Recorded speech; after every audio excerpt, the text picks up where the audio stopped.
Hey there friends, Paul Glasgow here. I want to share with you a pretty unique series of videos over the next 5 days. I am interviewing the candidate for Calcasieu Parish Sheriff down here in Southwest Louisiana. We have not had a change of sheriff in 20 years. We've had a really good, stable sheriff. I guess it depends on who you ask. I feel like we've had a pretty safe parish, and the current sheriff or the outgoing sheriff has done a really good job. However, when you make a change after 20 years, that's a big change. A lot of things change. It can either be disruptive or it can be business as usual. In this case, we have 6 candidates who are running for sheriff. Now, 5 have agreed to let me video them. So unfortunately, because of FCC laws, these videos will not be on our Fox program on Sunday mornings at 9 o'clock because the FCC requires that equal treatment for everybody. So if one person out of the 6, like what happened here, does not participate in the whole program, I can't show any of those videos on TV. So my apologies to the other 5 who did take part. I would like to put this on KVHP on Sunday morning, but I can't. Nevertheless, probably get more views online, to be quite honest with you. So the 6th person will not be part of these interviews, but the 5 that took part, I interviewed them, no particular order, just whoever responded first and took a particular date. And in the order that we interviewed them is going to be the order that we put the videos out. So the first one that we interviewed and the first video that's going out right now is from Guillory. Now each one of these candidates got these same 5 questions ahead of time, so they had the opportunity to be prepared and prepare their answers to all of my questions. I would like to stress to everybody else across the country who watches my program, take this as a learning tool to apply in your local areas, whether it be for a governorship or state or even federal Congress or something like that, and especially down to the sheriff level. I don't feel like that at a smaller local level it's very necessary because most of those people don't have anything to do with legislation. In other words, city council or police jury or something like that's not going to have a whole lot of say in most cases in 2A type issues. But I would challenge you to take these same 5 questions, and I'm open to sending it to anybody, and you utilize them in your particular areas. Now, I do realize in this particular case, sheriffs don't make law. I get that. Typically, we tend to get these questions to lawmakers, legislators. But the law enforcement is essentially the tip of the spear. That's the tool that's being used to implement all of the laws. So I want to know if these people who would be in charge of local law enforcement in particular parishes, we have parishes in Louisiana, not counties, I want to know how that person would administer some of the things that would be handed to them and be expected for them to fulfill a commitment to the state, the parish, and the Constitution. So the first one here, again, is Guillory. We will have the other candidates will be each day after this. So for 4 more days, you'll see a video. I would ask all of you to reserve your thoughts on who you're going to vote for, unless you've already got your mind made up. If you don't have your mind made up, wait until you've seen all the candidates, because while each one that I interview may look like I'm being hard on that candidate, you'll find that I pressed each one of them equally. So I didn't show favoritism to any of them. I don't know any of these guys. I have met Stitch before, but I don't know Stitch, and I don't know any of the other candidates. So I don't have a preference. I don't know who I'm voting for, honestly. I'm waiting for this series of interviews to be over with. But I would ask that if you don't have your mind made up, watch all of them, and then compare your notes and see who you feel like from a Second Amendment standpoint is the strongest candidate, and then make your choice. Hey guys, I'm here with Guillory. He is a candidate for Calcasieu Parish Sheriff. As you guys know, I'm going to be going through all the candidates, asking them the exact same 5 questions. I sent all these questions out to everybody last week, and Stitch is kind enough to address these questions and talk to me and you guys about it so you can make a better decision about who you're going to vote for Calcasieu Parish Sheriff. Stitch, thanks for joining us, man. All right, Paul, glad to be here. Well, as you know, you've read through these questions. These are all Second Amendment related questions. These are all questions that over the years, between myself and a lot of my viewers, we've kind of narrowed down on these things being super important to us as things that are near and dear to our heart. They're close in the news, state legislature, federal government, everybody's talking about these things. And as I mentioned to you earlier, with Sheriff Mancuso being in office, none of these things we felt like were at risk. And since this is a change of guard, so to speak, everybody is pretty much concerned, okay, what happens with a new sheriff? So that's why these questions are put together the way they are. So if you're okay with it, I'd like to get right into it. I would like to encourage you to expand as much as you want to on these questions with your answers. Let's start with number one. Do you support the law-abiding people of Calcasieu Parish Sheriff's constitutional right to purchase and own all currently available firearms, including AR-15s, along with standard capacity magazines that can hold 30 rounds or more? Prepare to explain your answer, please. Yes, I do. I support the Second Amendment. It's very clear. It shall not be infringed upon. That includes AR-15s. It is legal to purchase and own them, and I support that. If there were, whether state or federally, if there were something that were handed down from the federal government that said now these were going to be banned, and when I say banned, if you remember back in '94 when they say they banned them, they didn't technically ban them, they just stopped the sale of them. In other words, if you already had one, you could continue to have that gun. They just didn't produce anymore. If they were to pass a law like that banned them, let's look at it two ways. If it were just a grandfathering, everybody got to keep them, but they stopped the sale of them, would you support them stopping the sale of them? Well, if it's a law passed by Congress, we have no choice. Okay, well, in that same vein, if we had an actual ban where they said, now, Paul, you can't own one, that would require confiscation. Well, the ATF doesn't have its own police force, so they require on you guys. If the ATF said, Stitch, we have a new law out there that requires every single AR-15 to be confiscated, how would you handle that? Well, I'll be honest with you, Paul. I don't see anything like that happening within our country. That's why it's important to go out and elect people that's going to support you and support your rights. I think that cat's out the bag, and I don't think it's ever going back in the bag, because you can't just knock on people's door, every citizen, and say, hey, I'm here to support you, to confiscate your AR-15. That'll never happen in this country. I mean, I do appreciate your optimism on that, but if it were to happen, and they were to say AR-15s are no longer legal to possess, and if the ATF said, Stitch, I need you to go pick these guns up, how would you handle that? Well, I mean, as sheriff, you take an oath of office to uphold the laws and the Constitution. So I can't say that, hey, I wouldn't go confiscate somebody's guns if Congress passed the law.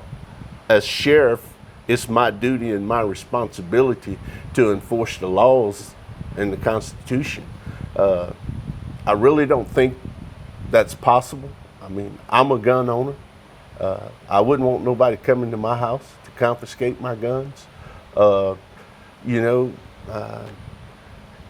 can ask questions, what if this, what if that, but in reality, that won't ever happen in this country. Just to be clear, there are states that have outlawed various firearms. So that's why, and if you are paying attention to anything that the federal government is saying right now, there's not a week that goes by that Joe Biden, who is our president, he's not a constitutionalist, and I don't think that he certainly doesn't support the Second Amendment, but he has constantly, and I can show you Facebook posts, Instagram posts that he's made last week saying that we need to ban AR-15s. So the chief law enforcement, not chief law enforcement, the guy in charge of the country, if you want to call him that, is crying for that on a weekly basis right now. So either he's lying or he doesn't understand that it can't happen like you say that it can't happen. And I'm not trying to spend too much time on this. I'm just saying, I think saying that this is an impossibility is pie in the sky. I think we have to understand that we have people who are very serious about banning these things,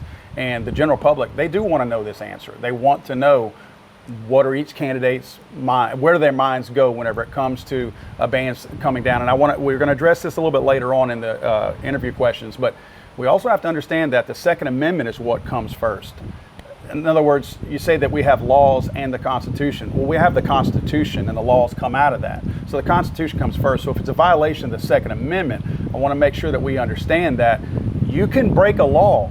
You can follow a law and break the Constitution at the same time. You follow what I'm saying? Yes. It can be anti-Second Amendment and pro-law all day long. There's laws out there now that are like that. So I just wanted to make that clear. Not being argumentative, yes, just wanted to make sure. But you know, as sheriff, you take an oath of office, With the Constitution. And yes, and part of that oath is, part of the responsibility of being the sheriff is, you have to follow the law. It doesn't say that you have to follow the laws that you agree with, because, at the end of the day, you have to follow the law as it's written. Yeah. Let's move on to number 2, if you don't mind. Okay. Okay. Do you believe law-abiding citizens should be able to give, loan, or sell a gun to a friend or family member without filling out a federal background check? Obviously, what I'm saying there is current law states that if you go to an FFL, a federal firearms dealer, or any kind of a retail outlet, you're required to fill out a federal background check, 4473. Yes. That's been the law. I think a lot of people misunderstand when they hear universal background check. They think that we don't have background checks. We have background checks. What this is referring to is private sales. If I want to give you a gun, if I want to loan you a gun, if I want to sell you a gun, you and I are not related, we're just friends. If I wanted to do that, yes. Do you think that I should be able to do that without having to go to a retail outlet and paying somebody to fill out a federal form? Yes. Listen, I do not support expanding background checks. Background checks do not necessarily stop criminals from getting guns.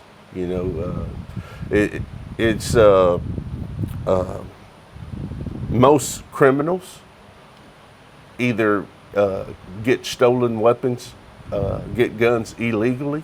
So doing background checks is not going to stop criminals from getting guns. I believe that law-abiding citizens should have the right to sell a friend or family member or somebody they know a gun, or let them borrow it or use it. The key to that is, law-abiding citizens. Mm-hmm. At the end of the day, a lot of guns that we have out on the street are out there illegally. They're stolen. Unfortunately, within our community, we have a lot of guns that are stolen out of cars. So, I'm not in support of expanding background checks. I think if you're a law-abiding citizen, you should have a right to do whatever you feel you want to do with your guns. They're your guns. Okay, let's move on to number 3. In states that have them, red flag confiscation laws, or sometimes called extreme risk protection orders, allow any individual to petition a court to issue a protective order requiring the accused to immediately relinquish all firearms and ammunition, and giving law enforcement the authority to confiscate all firearms and ammunition from people who are accused of being a danger to themselves or others. All of this can take place without the accused's knowledge and without any constitutionally required due process.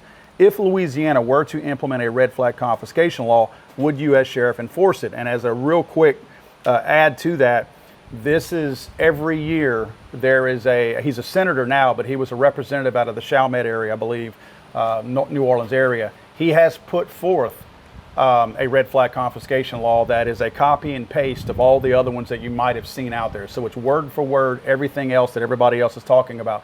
So this is not an impossibility. He's put this out. Now he's a senator. And he still presented it this past year, I believe this past year. So this is not something that's going away. This is something that we're going to keep getting hit on.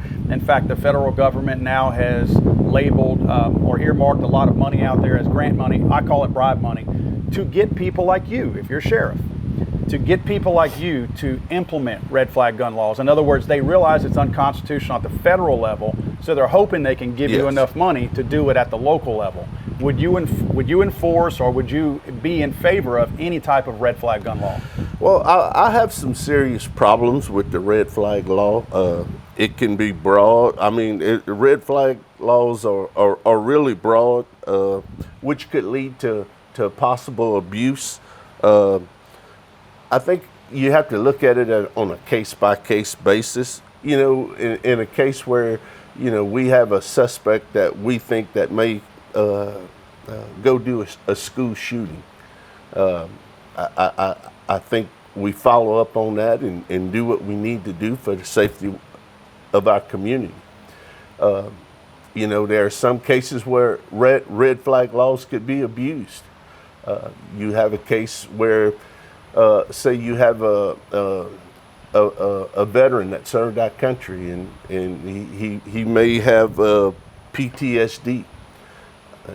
And he may go to a doctor and seek medication to help with that. Does that automatically disqualify him from owning a gun? I don't think so. It shouldn't. So I can't support a law that could be misused. I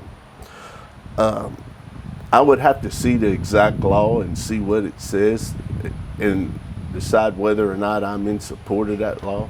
Well, most of them, although they've learned that people are pushing back on the due process part. Due process is in the Constitution, Yes. so that has to be Yes. a part of it. Now they're saying, well, our new red flag gun law does include due process, but what they say is the second portion of it. So they say if you have a really bad person that you suspect, you can violate their due process, but our other, if they're not so bad, we have due process. So they have two different types of red flag gun law built into the same one. You mentioned the school shooter, that you should be able to go out there and look at that. What if you were sheriff, if somebody brought something to your desk and said, Stitch, I think this person is a threat to a school, what would that thing be that you would feel like, and I'm not saying you said it would be okay to violate their due process, but let's say you feel like you need to take that person's guns from them because you feel like they're an immediate threat to a school. What would those things be that you're like, that guy's an immediate threat, I need to go take his guns from him? Well, every crime's different, and so you can't put them all in the same box. But you brought up the school shooter Yes, and all yes. But if we develop information that, this person may is talking about going shoot up a school or maybe posted something on his Facebook page that he was about to do something like that, I think as sheriff, we owe to our community and the citizens that we protect every day to act upon that information. And I mean, I don't think you just show up there and say, hey, we're here to take your guns. No, I think we present something to a judge and say, hey, we would like to have a search warrant and we'd like to seize these weapons, and this is the reason why. Okay, fair enough. Number 4, if the non-legislative, non-lawmaking ATF were to attempt to require the sheriff's office to enforce a ruling that Congress did not pass as a law per the Constitution, would your sheriff's office attempt to enforce it? And what I mean by that is, right now, there is the whole debate, if you haven't seen it, on stabilizing braces. Yes. That is not a law. That is simply a ruling that the ATF reinterpreted. If the ATF tells you, Stitch, you as sheriff, you have to make sure that you arrest people for having stabilizing braces on their firearms, or if you go to a range and you see somebody with one, you have to arrest them and confiscate those firearms. Again, I want to repeat, these are not laws. Congress did not pass these laws. Yes. How would you handle that situation? It is not a law, to be clear. Okay. Well, I can tell you this, Paul. Our sheriff's office, if I'm elected sheriff, we will not enforce any unconstitutional laws. If it is not passed by Congress and it is not signed by the president, I don't work for ATF. I work for the citizens of this parish and the people of this parish, and I would not go out and confiscate anybody's weapons or anybody's property just because I think that is not constitutional. If it's not a law and it's not passed by Congress and it's not signed into law by the president, our sheriff's office will not go out and enforce that law. I like your answer. The internet is forever. And if you become sheriff of this parish, I would hold you to that. Well, Because you can. Let's move on to number 5. Our neighbors directly to our north, Beauregard Parish, are an official Second Amendment sanctuary parish, which means that any new law that is passed which is against or violates the people's Second Amendment rights in any way will not be enforced with any local funds or utilizing any local law enforcement. As sheriff of Calcasieu Parish, would you consider making Calcasieu Parish a Second Amendment sanctuary parish? Again, I'm not supporting or enforcing laws that are unconstitutional. That just will not happen under my administration. My job as sheriff, we don't make laws. We enforce the law. And so, again, that's part of the Constitution. I mean, that's part of the oath of office. You swear to uphold and enforce the laws. I will not enforce laws that infringe upon the constitutional rights of our citizens. And all I'm going to say to that before I expand on the rest of this answer is that you did mention that that AR-15s will never be banned, but it's a possibility because they have been quasi-banned before, and the president is preaching and celebrating wanting to ban them now. That is still a concern of mine, that would be unconstitutional. Even if, I want to make this very clear, even if Congress were to agree to confiscate and ban AR-15s, that violates the Constitution. So as I said earlier, you can follow the law and violate the Constitution at the same time. But the Constitution should take precedent over the law. And that's my concern, is that I wouldn't want a sheriff like yourself trying to follow the law, but the law itself is unconstitutional. My feelings are, if the federal government bans that, it's the federal government's job to enforce federal laws. I can tell you, I'm not sending my sheriff's deputies out there or our sheriff's deputies out there to confiscate people's weapons legally. If they're illegal weapons, then that's different. You know what? We have enough laws on the books out there to go out and arrest people and take illegal weapons off the street. We do that every single day. But I can tell you, I'm not going knocking on people's door that follow the law and legally possess a gun to say, hey, I'm here to take your weapons. That'll never happen. Well, just real quick to follow up on the answer to number 5.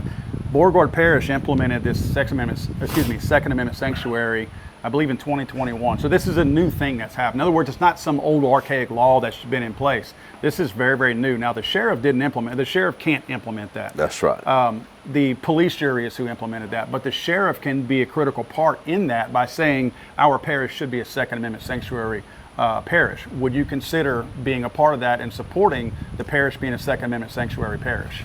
If the police jury passes that law and it's signed into But not law, if they passed it. Would you be a part of that team to recommend if we need to have a Second Amendment sanctuary? Sorry to cut you off. Oh, that's okay. Yes, I don't have a problem with that. Simply because I think law-abiding citizens should be able to possess their firearms. I'm a firm believer in that. I'm a firearms owner. I own guns, and I was a firearms instructor for 25 years, and I support the Second Amendment right. And I can tell you, law-abiding citizens will have no better friend concerning Second Amendment issues than me if I'm elected sheriff of this parish. Fair enough. Stitch, where can people go to get more information about your campaign? They can go to my Facebook page, Stitch for Sheriff, or they can go to my website, www.stitchforsheriff.com. Stitch, thank you, sir. I appreciate everything, and best of luck to you. Hey, thank you, Paul, and thanks to people like you that are putting these issues out there, and I appreciate everything that you do. So Absolutely. Thank you for doing what you do. Not a problem. Thanks, Stitch. God save the Queen, man. I'm sorry, I thought this was America.